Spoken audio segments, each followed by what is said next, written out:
Hello, in this video I'm gonna show you how you can connect your Nintendo Switch to the TV, or in other words, how to use the TV mode.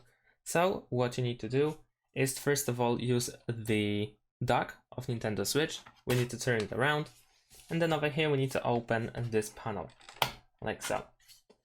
We need to use two cables. We need to connect the dock to the power by using the AC adapter, and we also need the HDMI cable. Now, of course, all of these come with the Nintendo Switch.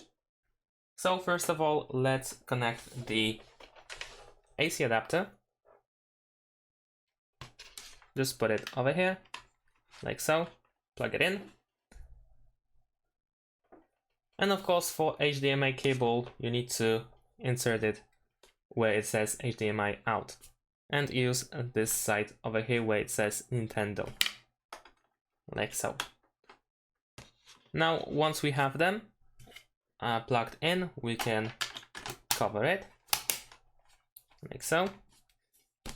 The other end of the HDMI cable needs to go to the TV. So if your monitor or TV don't support HDMI cable, then you might need to use an adapter or something similar to that.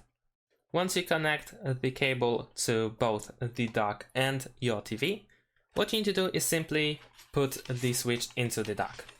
Once you put it in, it should be displayed on the TV after a few seconds. If not, use the power button that is next to the left Joy-Con. Of course, you can take out the Joy-Cons if needed, and you can use the controller for your gameplay. And that's it. Thanks for watching. Leave a like and subscribe to my channel, and see you in my next videos. Bye.